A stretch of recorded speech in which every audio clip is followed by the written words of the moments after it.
नमस्कार दोस्तों, मैं जर्नलिस्ट प्रदीप वर्मा। आप देख रहे हैं एक मामला पुनः तहसील में आया हुआ है। पति पत्नी दोनों विकलांग हैं और छोटे छोटे 2 बच्चियां हैं। आइए इनसे बात करते हैं, क्यों तहसील में आए हुए हैं, क्या है मामला। क्या नाम है आपका? टिंकू पांडे सर। कहाँ के रहने वाले हैं? रामनगर। रामनगर। कौन सा तहसील है? शाहगंज। शाहगंज। जनपद जौनपुर। क्या है मामला?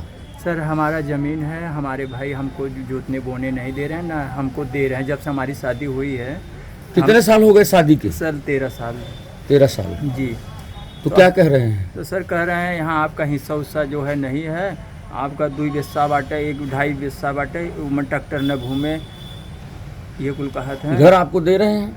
जी सर, घर हम एक जगह जो है कब्जा किए हैं। ईटा उटा ले जाके, पिताजी का पैसा था उसमें से ईटा गिरा था, वही ले जाके 2 टाली रखे हैं और सब छोड़ दिए कि भाई हमें 2 टाली ईटा चाहिए। और वो ईटा मिला है और ज़मीन बांटने के लिए लफड़ा कर रहे हैं, हमारे ऊपर गलत इल्ज़ाम लगा रहे हैं सर। अच्छा जी। तो आपकी पत्नी भी विकलांग है? जी जी। तो आप कितने साल से तहसील में दौड़ रहे हैं? सर हम 6 साल से दौड़ रहे हैं। आए थे जो है नेपाल साहब के पैसे कौड़ी दे, तब वो साहब ना क्लियर के है ना, बस वो फ़ोन द्वारा बैठा दिया गया। हमारे अवधेश पांडे जो है उनको रोक दिए। तो हमारे छोटे भाई का शादी नहीं हुआ था, इसलिए हम भी रुके कि भाई शादी ब्याह हो जाए। 3 भाई हैं, 2 भाइयों का हुआ, उनका नहीं हुआ था, इसीलिए हम रुक गए थे। आप क्या करते हैं? सर हम टेम्पू चलाते हैं। कहाँ पे? विंध्याचल।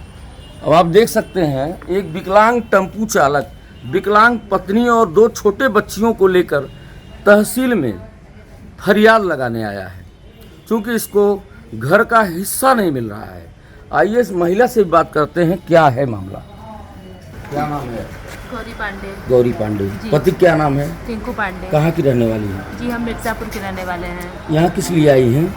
सर यहाँ पे हमारा ससुराल है और हमारी शादी 13 साल की हो गई है, लेकिन हमारे जेठ जेठानी हमें काफ़ी परेशान कर रहे हैं। वो ना हमें रहने दे रहे हैं घर में, ना हमको हिस्सा दे रहे हैं। अभी टिंकू पांडे ने बताया कि घर बनाए हैं ईटा उटा रख के। क्या? जी, घर बनाने के लिए हम लोग ईंट उठाए हैं, जो हमारे ससुर के द्वारा गिराया गया था।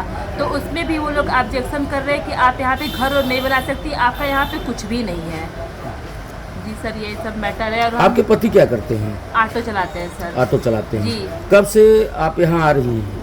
सर हम तो यहाँ बराबर आते हैं, लेकिन आते हैं पर रहने नहीं देते। तो जो हमारी चाची सास है, पटीदार की चाची सास है, वो हमको अपने पास रखी हुई हैं और हमको खाना पीना सब देती हैं, सब करती हैं। उसके ऊपर भी वो लोग ऑब्जेक्शन किए कि आपको यहाँ कहीं नहीं रहना है। उनके बेटे को फंसा दी झूठे मैटर में। आप यहाँ उप जिलाधिकारी के पास किस लिए आई हैं? सर बस यही कि हम लोग का हिस्सा अलग हो जाए, अगर हमको अपना मिल जाए। वो लोग हमें ना कुछ दे तो कम से कम हम अपने हिस्से से अपने बच्चों का कर सकें। कितने बच्चे हैं आपके? 2 बच्चियां हैं सर। 2 बच्चियां हैं। जी, एक 5 साल की, एक 10 साल की। 2017 में उप जिलाधिकारी ने आदेश किया था। जी जी सर। जी सर। फिर क्या हुआ? सर उस समय हम लोग रुक गए थे। मेरे हस्बैंड का कहना था कि देवर की शादी हो जाए, छोटे देवर की शादी नहीं होती, इसलिए हम लोग थोड़ा रुक गए थे सर, बस। आप उनके गांव की हैं? तो सर हमारे जेठ की बहू है। हम आपके जेठ की बहू है? हाँ, हम चचेरी इनकी चाची लगते हैं। इनकी चाची हैं? जी। तो क्या है मामला? सर जब भी आती हैं इनको खाने पीने को नहीं मिलता है। इनकी जो है जेठानी घर में ताला लगाकर मायके चली जाती हैं। तो हम जब देखते हैं तो हम इनको खाना पानी चाय दे देते थे हमेशा, लेकिन इस बार ये अपने हक के लिए जिद करी। इसलिए हम जब चाय लेके गए थे, इनके जेठ अवधेश पांडे और जेठानी सरोजा ने हमको मारने के लिए दौड़ाई। तो हम बोले कि हम तुम लोगों को भी खिलाते पिलाते थे, जब कोई नहीं रहता था उन लोगों को भी सर हम खिलाते थे। तो वैसे तो ये दोनों विकलांग हैं, इनको कौन खिलाएगा? अगर गांव में जाएगी किसी के घर तो हम लोगों की बेइज्जती होगी ना। तो सर बरसात हो रही थी, हमने इनको उठा लाया अपने घर।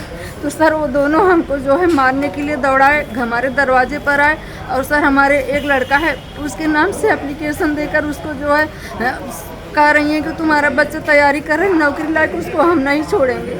सर यही सब कर रहे हैं, हम बहुत परेशान हैं। और सर 80 साल का बंटवारा हमारा घर है और जिसमें हमारी तीसरी पुश्त चल रही, उसमें भी मुकदमा करके अवधेश पांडे हिस्सा मांग रहे हैं। रोइए मत, रोइए मत। और आप अपनी बात सर बताइए। हमारा एक बच्चा ख़त्म हो गया और एक छोटा बच्चा है सर।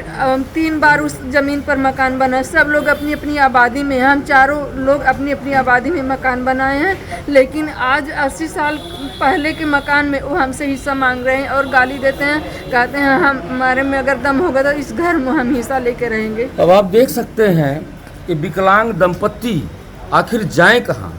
गांव की अगर कोई महिला इनकी मदद कर रही है तो उनको भी उनकी दिक्कतों का सामना करना पड़ रहा है।